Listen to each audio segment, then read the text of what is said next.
Gesekan antar warga dan golongan yang kerap terjadi belakangan ini sungguh sangat disayangkan karena akan menciderai dasar negara kita, yakni Pancasila. Padahal dalam butir Pancasila disebutkan pentingnya persatuan Indonesia, walaupun banyak perbedaan. Menyikapi hal itu, pemerhati perempuan Ide Ayu Indra Kondi Santosa berharap nilai-nilai Pancasila kembali didengungkan dan ditanamkan kepada generasi muda dengan harapan rasa idealisme berbangsa terus meningkat. Dari sikap nasionalisme akan terbentuk generasi muda yang kokoh dan kuat dalam membangun sebuah bangsa. Salah satu cara dalam meningkatkan idealisme adalah melalui kurikulum pendidikan di sekolah yang diberikan sedini mungkin.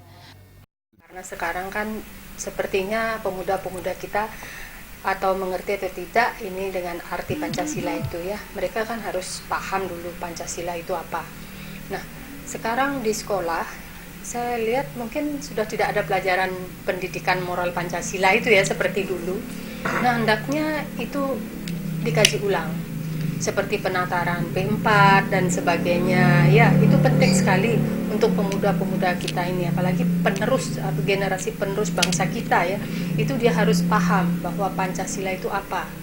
Nah, itu saya himbau mudah-mudahan pemuda kita menyadari bahwa pentingnya Pancasila buat kita. Hari Kesaktian Pancasila bukan semata-mata perayaan secara rutin setiap tahun, namun sebagai titik balik sejauh mana bisa memahami dan melaksanakan dalam kehidupan sehari-hari. Terima Jadan Yudi, Bali TV.